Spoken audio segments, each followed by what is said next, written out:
A very good morning and welcome to Morning Breeze on Kwararafa Television. Of course, 14th of August is here and it's weekend too. A very good time for you to sit, relax and see how far you've gone throughout the week and get things right. We're here live reaching you from Jalingo, the state capital of Taraba. I am Fomi Desmond and I welcome you to this edition of the program. Mr. Thomas, good morning. Good morning. Yes. All right. It has been a funny one for Falcons, looking at what happened, what played out. I remember the very team that played for this season is the same team that defeated Australia in the World Cup, and they held England down through penalty play out. The same team this time around has actually not gotten it right. It's something to talk about. People are looking at it that they will do better, considering the energy that they have always been showing since I think 1991 to this point. Falcons have been doing very well, and this time around, a lot of challenges have actually popped up, as in the way they play with Malawi and other countries. And the worst of it all was with Cameroon. It was actually something else. And yesterday, for them to have also had that opportunity to find their way to the World Cup, the thing just left their hands. See opportunities and no one to finish up with the opportunities that was before them. So it was a disturbing one for Falcons, and not just Falcons, also sport enthusiasts that have also been looking forward to see what they can do. But they've tried their best. I must say that they've tried their best, but as Oliver Twist will always say, there's always room for more. So, Mr. Thomas. Yes, let me start by saying this in PG. The small club where we carry whole body. The small club where they carry whole body. I was so disturbed yesterday at some point, but I had to console myself. This is the only team that gives us joy as Nigerians. And we felt that this is disappointing because actually it's coming at the time Nigerians needed something.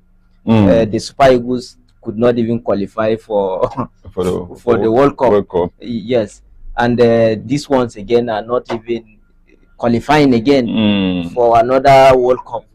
That means Nigeria totally is eliminated from the international tournament. Even the AFCON that Super Eagles played, what we did there. We were one of the best teams. That's right. But at some point, we lost out. So, Falcons were the ones that when Super Eagles fails us, they come to pacify. Yes. They come to pacify. But you see, the Cameroonian team, give them their flowers. Yes.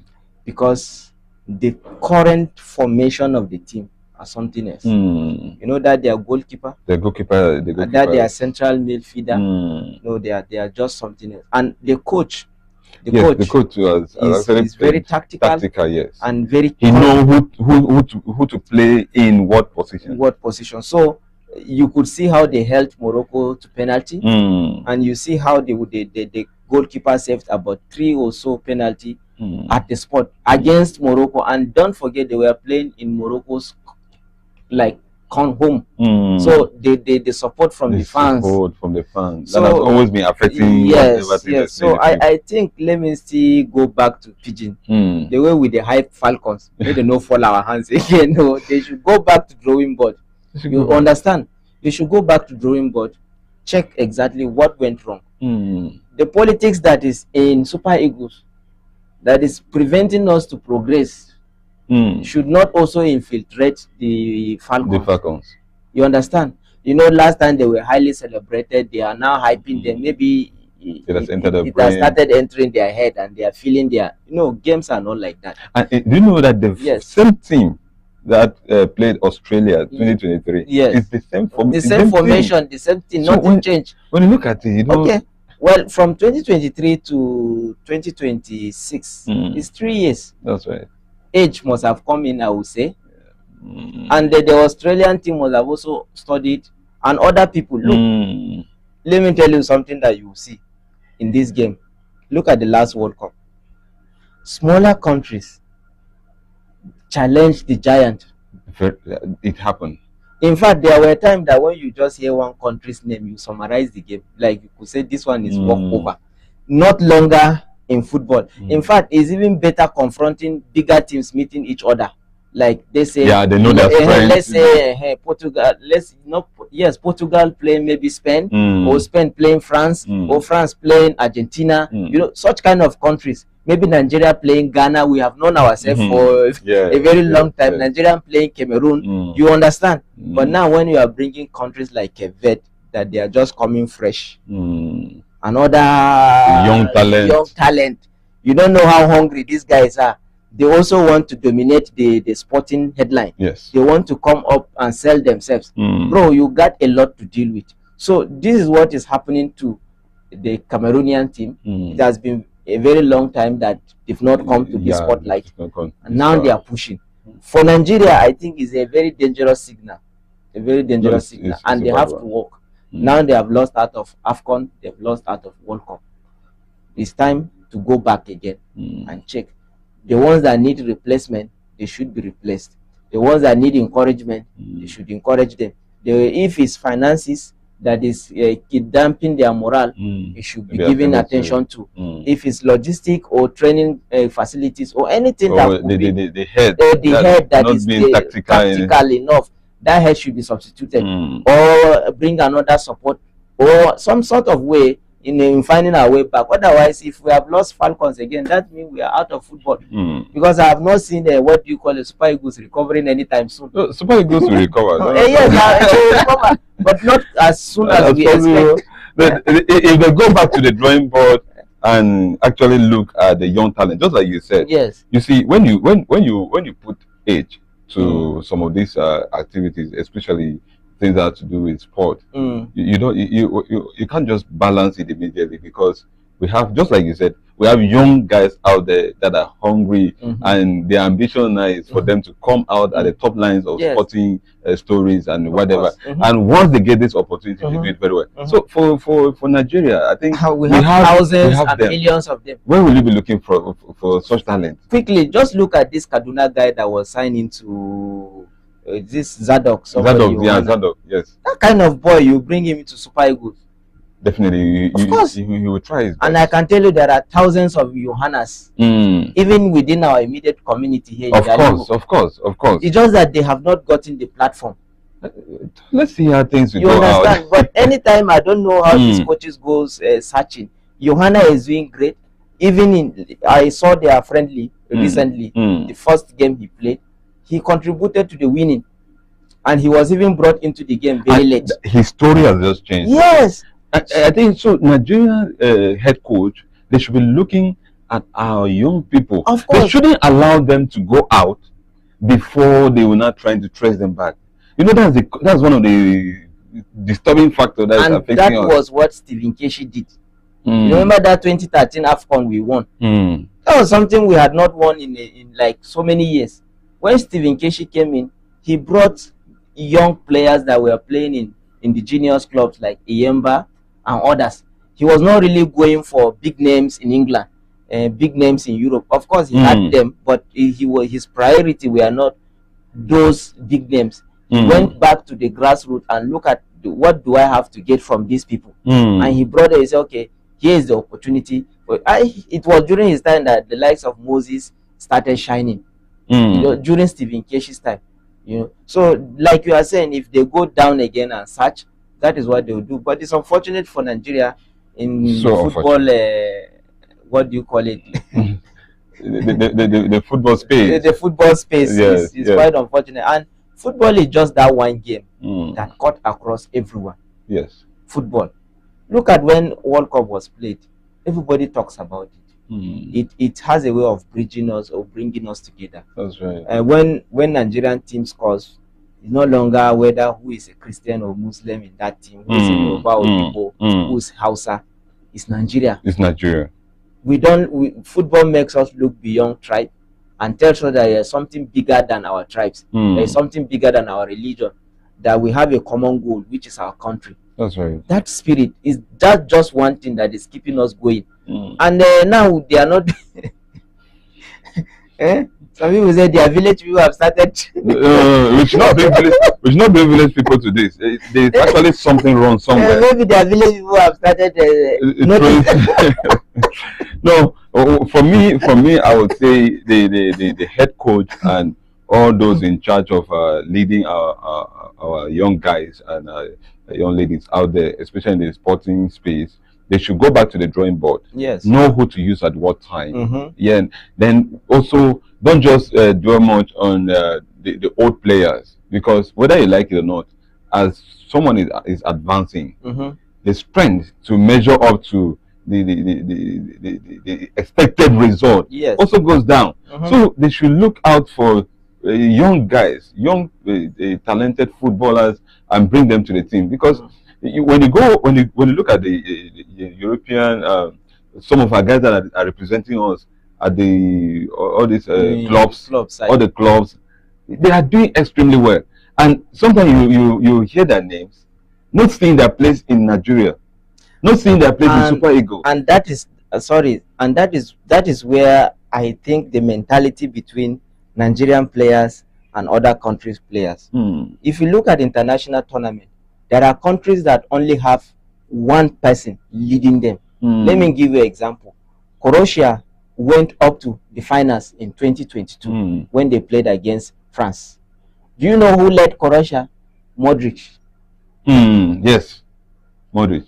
Now look at what full confidence was on him, and they listened to him. Modric is the only big name in that team, and he proved to the world that he is. They nearly won that trophy tournament. Now look at in this last 2026 World Cup, Haaland or something. Yeah, Haaland, yeah. Yes. Look at what he did for his country. He had always come for his own country, pulled them. The likes of Messi too. Good. Even Ronaldo, you see how he struggled. I told some person that his presence in the pitch was just because of respect they have for him. I expect bigger for us too. Come on, we have now the destiny of Super Eagles is on the shoulder of Victor Osimhen. You understand? And he tries, but there are people that needs to support him to get that. When you look at Mbappe, the entire French team is built around Mbappe. Yes. Everybody is feeding figures that. Yes. Once you mention the team. The team. And they are not just pampering them, they also show that they deserve that respect. So this is the mentality I want our players to carry. If you are a big name in Europe, when you come home, also prove that look, you are not only a big name in Europe, that this skills is not because of the environment. It can be transferred and shown, and the dominance could be proven at any space you have found yourself. So that is what I want our Nigerian players to start having, that mindset. That's right. That mindset. Look at in African country, look at Mo Salah now. Mohamed Salah in Egypt. Yeah. He also tried his best. So we need figures like that. We need figures like that. Someone that you could see that yes, this is it. But for us, I don't know. They are comfortable in Europe. When they come to Nigeria, I don't know what is their own problem. All right, this is Morning Breeze on Kwararafa Television. We'll take a quick break. We'll come back. We'll look at what is leading. Stay with us.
This is Kwararafa Television.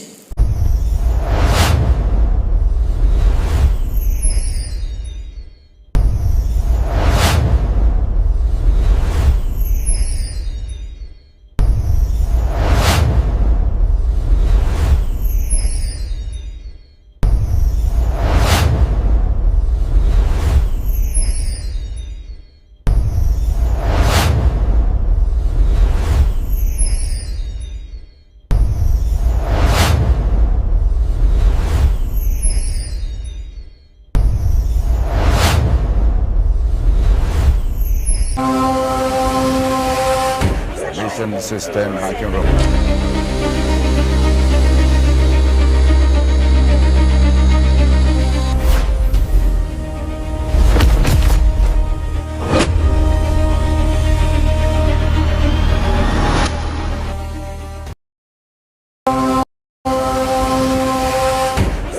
System hacking room.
Many thanks for staying with us till the program Morning Breeze on Kwararafa Television.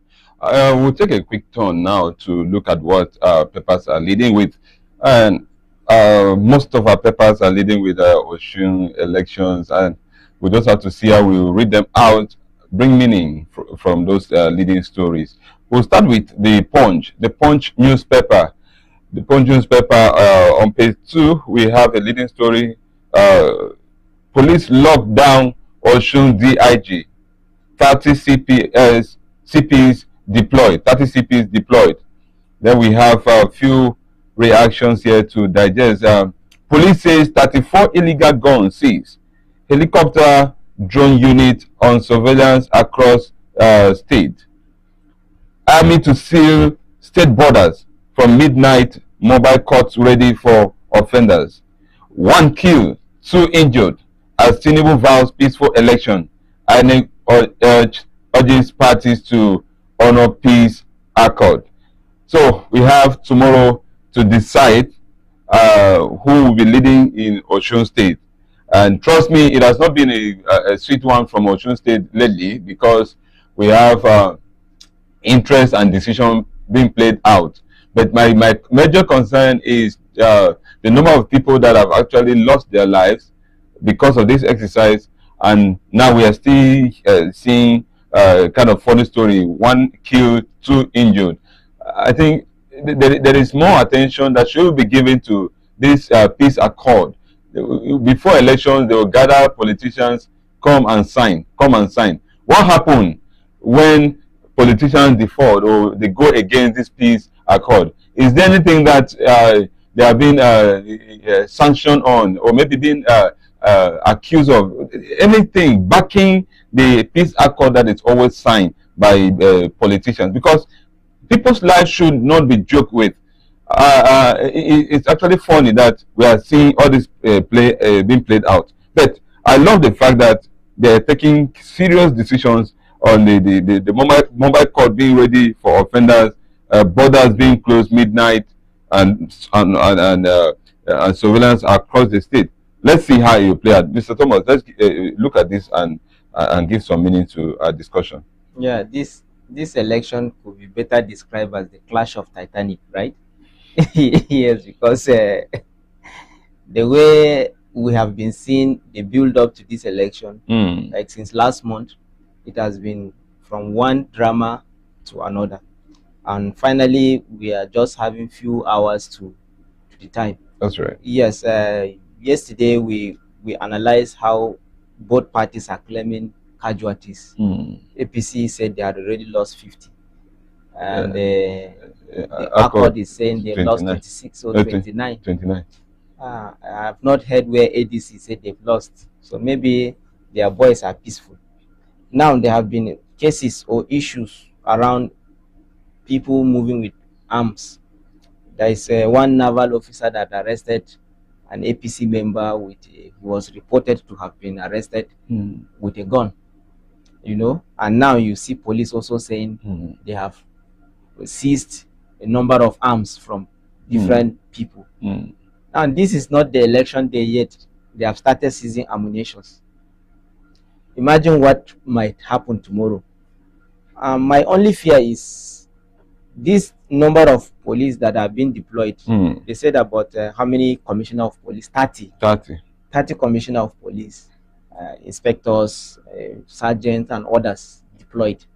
Yesterday we saw the number is huge. The civil defense had also deployed their own personnel and others. Now they say they're even using drone helicopters moving around Ocean. Well, if Nigeria, typically such kind of thing, you feel that the environment will be safe. But sometimes if the state actors want to use this agent against the people, you know, it's not a good one. We have seen where such kind of thing happen and the election still not fair, still not free. You understand? Still not credible. There is a video I saw circulating online where the APC were publicly giving out money. You understand? And this is what the same INEC law is talking about, vote buying. You know, and sometimes we mistake vote buying to the date or that election. That's right. Let me tell you, vote buying starts way before the election date. How? If I come and tell you that collect this packet of Maggi and vote for me, I'm already buying your vote. Indirectly, you have communicated. Yeah, I'm buying your vote. If I give you a pack of rice, I said, vote me or vote this party. Collect this bag of rice, vote this party. I am buying the vote. You understand? I am buying the vote. You are not supposed to give me anything to vote for you. Just tell me your intentions. If I feel convinced that you are good to go, then I vote for you. Simple. That is what it entails. But now, no, even the voters are also, they have monetized their vote now. They are selling it to the highest bidder. They said this is a good guy, but those that we voted them free, what have we got at the end of the day? That mindset is bad. So it's also contributing to the tension in Osun. Do you know why? Because the voters are very anxious to collect money from the electorate, from the candidates. They are willing to collect this money, and the candidate know this, and they are playing to the tune. So they are trying to push very well, and the person that gives out the most money and gets, now look at this is why it's becoming bloody. Incumbency is there. Accord party, you know, EFCC had to freeze the Osun State account because according to EFCC, monies were being transferred sporadically or on a speed of light into account that we are questionable. You understand? And the APC also have national backing. They are also coming with their own cash. So it's like, who has more cash to give, or who can reach to the most people? You understand? So vote buying factor will not be ruled out tomorrow. In fact, they are already started, and it's going to continue until tomorrow. Tomorrow is the final date. You understand? So vote buying will play out seriously. Secondly, there are areas that this security network might not cover. That's right. You understand? I know there will be high level of this security presence in Osogbo, which is the capital. But how about other villages? And that is where the whole issue comes in. That is where the rigging comes in. That is where the violence comes in. Not the state. Not even the state capital, because the state capital is where journalists will be, where cameras will be brought. You understand? Everybody is monitoring this thing in the state capital. But how about the other local government? There are local government that are interior, that have bad road. You know, reaching there is difficult. That is where the real business happens. Where they manufacture. Good. That is where manufacturing takes place. Industries are not sent to the capital. No, industries that will provide. We produce votes. Will produce votes. They don't. They are not in the main. They are not in the state capital. They are in the rural areas. That is where the raw materials are, figuratively. Figuratively, right? Yes. Yeah, so unfortunately, I do hope that we will not see more deaths coming. I don't want an instance where tomorrow before 11 o'clock, we'll start seeing pictures of dead bodies, gunshot, ballot paper being seized, you know, that this one confronting the other party. We just hope that it's not going to happen. But I'm telling you that Osun election is going to be very bad. I'm not a prophet of doom, but from every body language. Yes. And I am hoping that they should surprise me. You know why? They surprise me and let it be peaceful so that nobody will die. So nobody will die. Yes. We've recorded so far over, I think, 70. Yes. Above 70. Based on the figures they are giving. Because APC said it's 50. If it's true, then this one said 29. If it's true, it's all. We're having one. These are the ones that these are numbers that have actually come out. Yes, on paper. So we may have others that maybe not notice and stuff like that, but it's a funny one. But hold on now. I don't know why people treat humans like that. 50. Imagine if it's an outbreak now that has killed 50 people within 1 week. Will someone sleep? Maybe let's say Corona is back and 50 people died in Osun. Everybody will be running. And these are the strategic killing, and nobody is saying anything.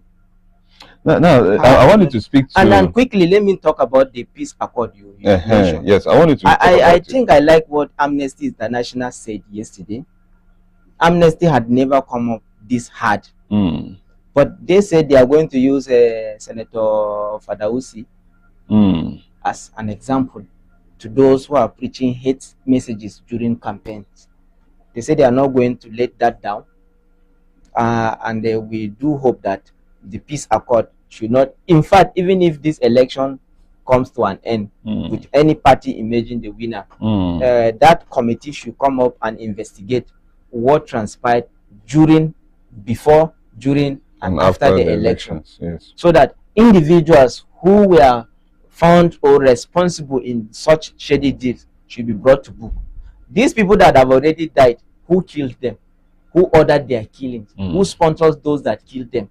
Those that carried out the act of the killing should be arrested and dealt with after the elections. This is what, if this is done, then it's going to show Nigerians that yes, the presence of security should not be just like that.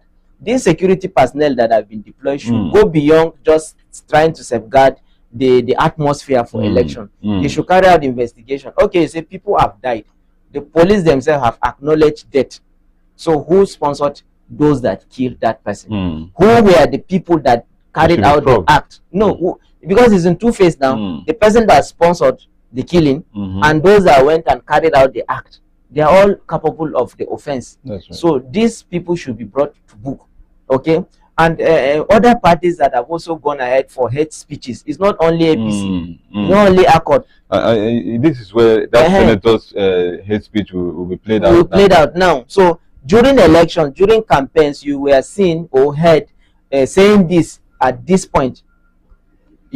For this reason, you have contravened this section of the Constitution.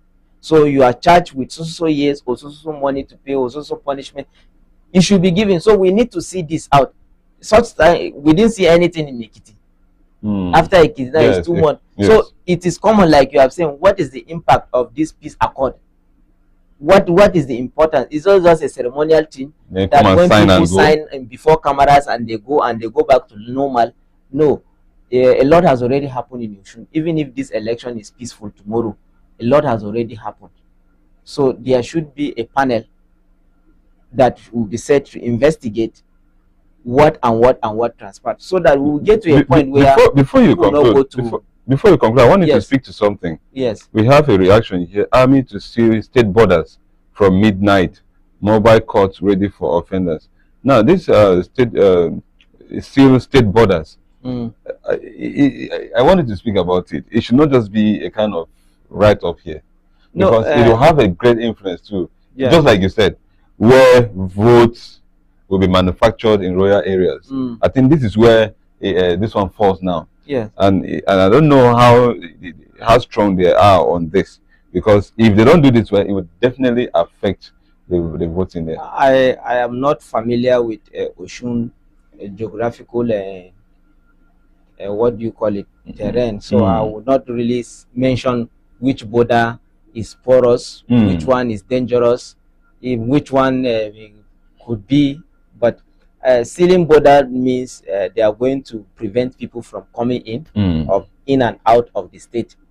Because of this, they have their reasons, and most times, you know, on election day, movements are restricted. Movements are restricted for reasons, you know. This snatching of ballot paper, going ahead with huge amount of money to buy votes. These are the reasons why they prevent movement. I think if the military, like you said, would really mount surveillance on the borders to be sure that no one comes in and no one goes out within the hours of voting, then it will some sort of way help.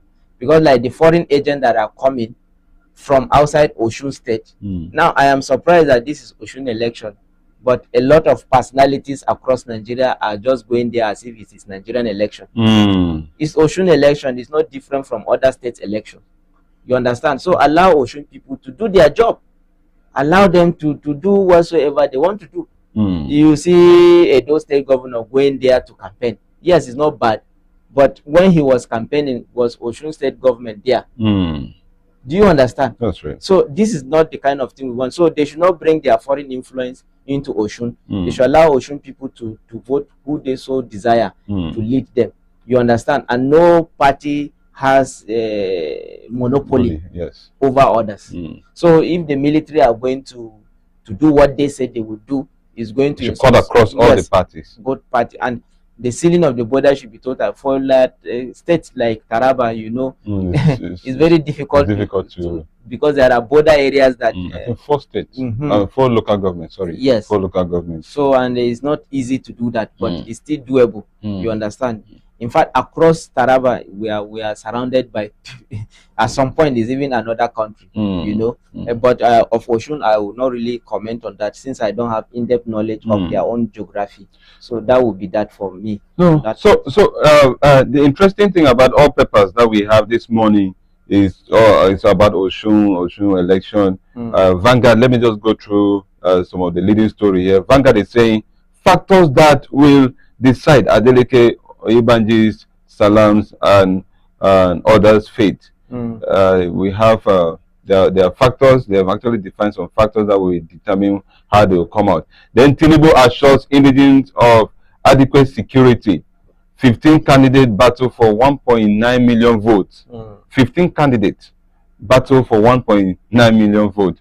We will use Fadosi as example. Honesty vows. People who make inciting statements should be arrested. CG's Arabo, that's his own statement to what is happening. APC campaign DG killed 2 days to election. Attack happened on Wednesday. Police 15,000 policemen, 31 CPs, helicopters, drones deployed. Security agencies embark on show of force. And it balance up with we have another story here where that's on the Guardian. The Guardian is saying with 1.9 million electorate win. You know, looking at what Vanguard is saying, that we have 15 candidates and we are looking at 1.9 votes. So how will it play out? When you balance this story, you agree with me that Osun, as we speak now, is on hot seat. Looking at what is playing out there now, you agree with me that there's a lot of tension. Then Tribune also has something related to it. It says Osun poll, soldiers, police, NSCDC, EFCC flood state. That means all these institutions, they are there, and they are there to play out, to do what they are expected to do. Just like we've called that, let the right thing take place. The eyes of Nigerians are open, and the ears of everyone is down to the ground to hear and to see what will be happening there. Then this day, we have this day also leading with a delegate to workers. Mobilize everyone to vote this Saturday and defend your vote. I know this one he's saying confidently because maybe he has actually done well for workers, maybe paying their salaries timely and making sure that the minimum wage has been approved timely and stuff like that. So I think this one balanced with what he has contributed to the workers out there. Then the Nation paper too. The Nation is saying INEC Osun governorship election will be transparent. INEC has also come out clearly to say that the election will be transparent. We are happy that INEC has said this. Action should be backed. Just like my colleague has rightly said, that they should surprise us.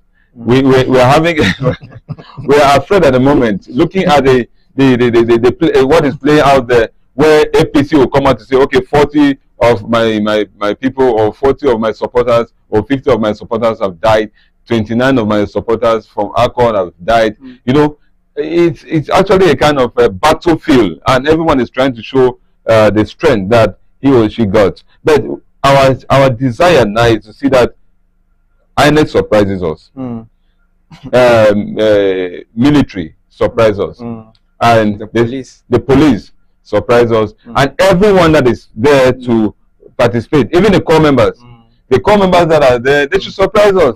We should see, or we should have a leading story or training story that a core member refused to do this because of that and that, and also military refused that this will not happen in social local government. And we also hear where INEC will be stating out clearly that these are the votes that we got from social local government, or social community, or social ward, social unit. If we have this clearly, it will balance with what we know. Ekiti did not sound so heavy like what is playing out in Osun. So 2027 is already here, and a lot of tension and other things actually play out. But let's see how it goes. So with the leading story I've read so far, what do you have before we look at Daily Trust? There's something I want us to talk about on Daily Trust. Okay. Well, we have already spoke extensively on Osun and the entirety of our electoral system. But if there is any lesson we can derive from Osun, is to see in such a way that we don't put our elections to be something that is going to be a violent type. You understand? That's right. We should be so civil. After all, these candidates that are coming, they claim to have interests of the people at heart. All of them. No one had ever come to a campaign ground to say, if you vote me, I'm going to sell you out. Nobody. They all preach that they have the people at heart. So if that is the case, that means any of them that emerges is for the interest of the people. That's right. It's just that all of them cannot be in the same platform. And we know that political parties are just a vehicle that convey candidates to government house. So when we understand that, we should not go as far as killing each other because of politics. We are on these decks, myself, you and I, we had different views at different levels. That's right. But that did not stop us from having conversations, right? So people are entitled to their opinion, and people are free to decide who they are going to support. That is democracy. And at the end of the day, let the will of the majority prevail. That's right. Even if it's the wrong will, let it prevail, because majority said so. So I don't want this situation that you want to enforce people, you want to force yourself into people's mandate. That is not great. I don't know who the people of Osun really want. Tomorrow we'll see that clearly. So, but in Nigeria in general, we are also moving towards general elections. We are also having state level elections, and the conversation are already intensive. Yeah, so what I want us to pick from this lesson is, let's start having a very civil conversation, you understand, at the level of campaign. Let our candidate bring templates, what they intend to do, and let's also be driving this conversation based on judging their policies. Advanced democracies don't talk about this guy dances well, that guy don't know how to dance, this guy has hot belly. No, they talk about reforms, they talk about policies. This person will say, like, for example, at the national level, Tinubu has removed fuel subsidy, right? He has flooded naira, okay? He has done a lot. He has increased taxes. Now, what is Atiku saying that he's going to do in respect to these policies? Is he revising fuel subsidy? Is it revising subsidy for energy? Is he going to reduce taxes? What is he going to do exactly from what Tinubu has done? Then his supporters will say, okay, we are fine with Tinubu's policies, or we are not fine. This is healthy political conversation. All right, we'll go on a break. We'll come back. The program will continue as we have entertainment, and we'll see how we can balance this weekend for you. So just stay by. We'll be coming back.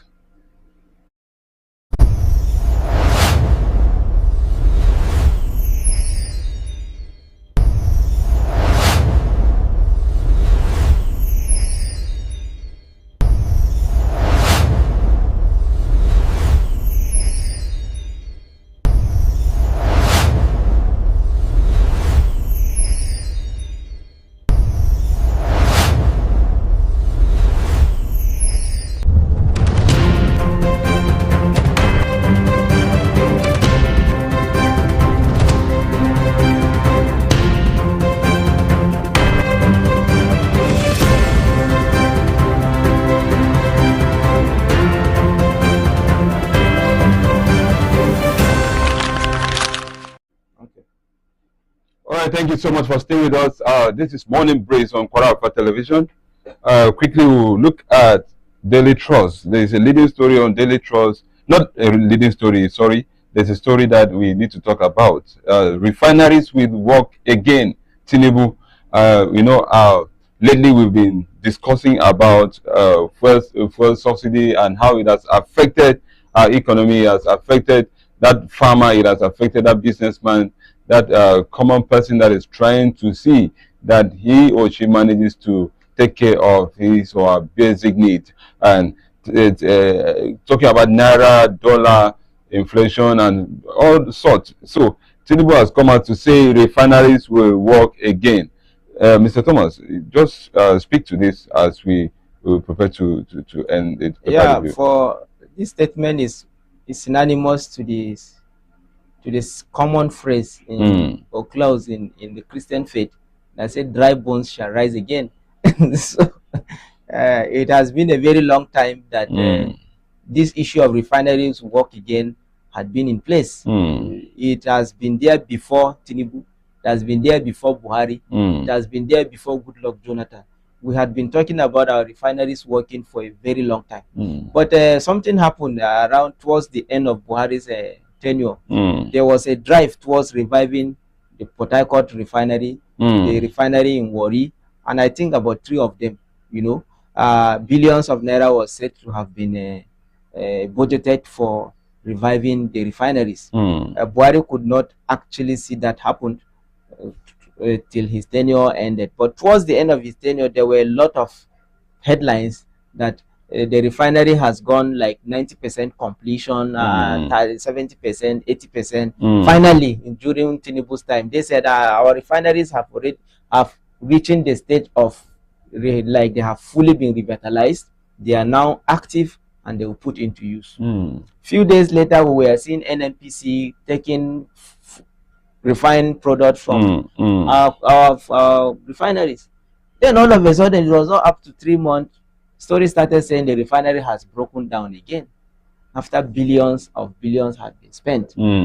Now, Tinubu's government went in and said they are not going to, they don't have the capacity to fix this refinery. They are going to sell it out. Nigerians say, no, you can't sell it. Now, what possibly led to what he's saying is that recently they've entered into some sort of memorandum of understanding with some certain Chinese companies. And these Chinese companies will take over the refineries. They will take it over, do whatever they are going to do, fix it, and start refining product. Then maybe, since it's a memo, there is a certain, what do you call it, benefits the Nigerian government would get. Maybe instead of selling crude oil, fuel, like the way Dangote is doing, they will sell it cheaper compared to Dangote. I've not seen the terms and conditions of the agreement they signed. They didn't make that public. So Tinubu is saying that Nigeria refinery will work again. Well, I want it to work. And not just you. Yeah, I want it to work, and every Nigeria wants that refinery working. That's right. Supposing our refineries are working, we will not be buying fuel this costly. You understand? Why should we have fuel and still buy it expensive? So it's very unfortunate, but we do hope that let's this time around is the final time that our dry bones will rise again. Now let's talk briefly about there's a road that was trending on social media yesterday, and we just have to plead. We'll use this as a medium to plead to our politicians, those who are representing us at the federal level. Anyone that can help, it should just come out clearly and assist, because there is need for that road to be constructed, or for that road to be attended to. We have an urgent call for intervention. Zaga Sunte road, that's Bali local government. That road has actually brought down a lot of challenges for residents around that area and those that normally follow that road. You can see on your screen the nature of that road. It has actually gone so bad, and unfortunately we had this accident. A car somersaulted and found itself where it is.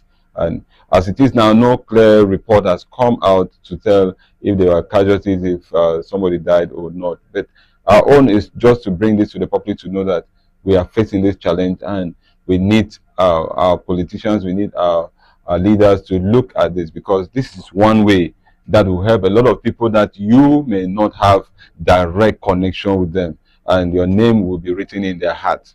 There are people that you may not meet with them directly, but what you've done will change their lives and they will become better. But that road, is it federal or state road?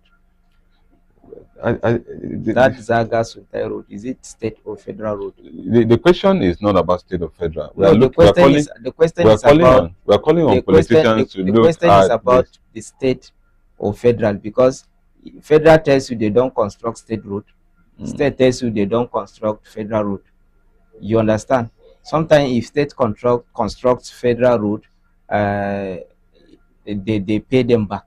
And we are not attacking, but since it's an appeal, when we know whose responsibility is, then the appeal becomes clearer. If it is a state road, then we appeal to the state government to pay attention or to give urgent attention to the road. If it's a federal government road, then we say our federal minister of works, recently he announced that there are going to be massive road construction across the country. So this should also be considered. That is the point I'm making. If it's a state road, our state government should also consider it, is that this is what the people within that axis are facing. So it's not just putting it blank and trying to just say we don't know. Of course, someone is responsible for that road. If it's state government, they should look into it. If it's state, it's federal, our lawmakers are there, senators representing that zone, they are there, reps representing that axis, they are there. You understand? So it's something that they can take it up with the Federal Ministry of Works. If it's state, it's the same thing. The Commissioner of Works should also put it into consideration and take action immediately. It has to do with lives, and people. And of course, Taraba is having a very deplorable road condition. This is not something we should miss vote with. We know this is not the only road in Taraba. Millions, thousands of such kind of roads exist in the state. It's affecting agriculture, it's affecting commercial activities, it's affecting even our health sector. Quickly, you remember yesterday the the primary healthcare development, reel out their achievements they have made. But along the line, you still understand that somehow, road also affects access to health. Because if the road linking to the facility is not motorable, and a woman is about to give birth and there is an emergency, she might lose her life on the way. And this type of road could contribute to that. What we are talking about. All right, thank you so much. That's what we have for you on Paper Review this morning. We'll be moving straight to entertainment news, and MC Last B is ready to give you the entertainment news. Stay with us.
This is Kwararafa Television.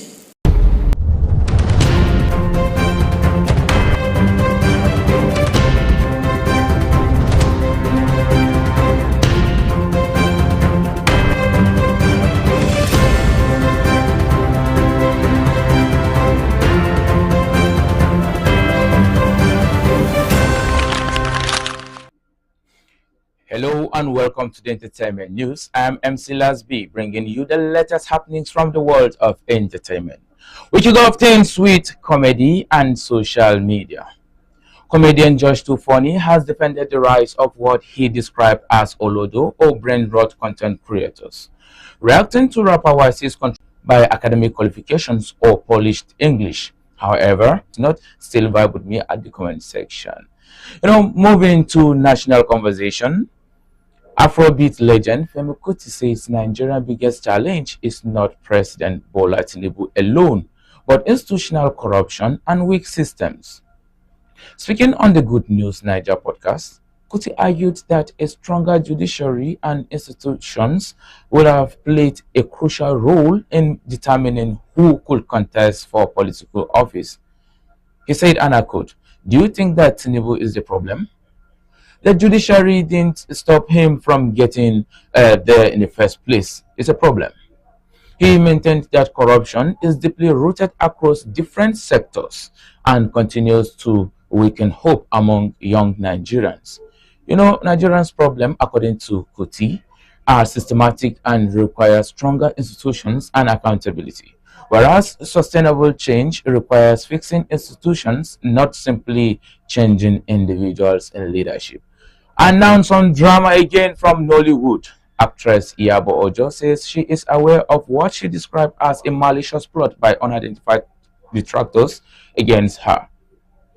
In an Instagram post, the actress said she will continue to stand for justice while following due process and respecting institutional independence. The truth shall emerge in earnest, she said. Ojo said she believes certain activities and camouflage visits are connected to the alleged plot, but she did not publicly identify those behind it. Furthermore, Iyabo Ojo says she remains firm despite what she described as attempts to undermine her. Always stand for the truth, but allow proper processes and evidence to guide response to serious allegations. Finally, a victory aside Big Brother Niger House. Oh my God. Big Brother Niger Season 11 housemates have secured their first win 3 weeks after the show began. Their presentation, termed Grass to Grace, was directed by Soltex and performed on Thursday. Biggie praised the efforts and preparation behind the performance. The victory ended a 2-week inside losing streak, gave the housemates their first win since the season premiered on July 26. The housemates' preparation and teamwork finally paid off, and congratulations to them. You know, consistency, teamwork, and learning from previous failures can eventually produce success. And that's a wrap of what I have for you on the entertainment news for the day. From comedy and Nollywood to Afrobeat and Big Brother Niger, we will be keeping you and bringing you the latest stories making headlines from the world of the social media. Stay informed, stay entertained, and keep watching Kwararafa Television. I am MC Lazarus Bandawa, saying have a wonderful weekend. Good morning, Desmond. Good morning, MC Last B, and thank you for the entertainment news. All right, that's the package we have for you this Friday, and we want to believe that you're going to have a great weekend and a wonderful time with your friends. Be at the right place at the right time doing the right thing. I am Fomi Desmond, and I wish you the best.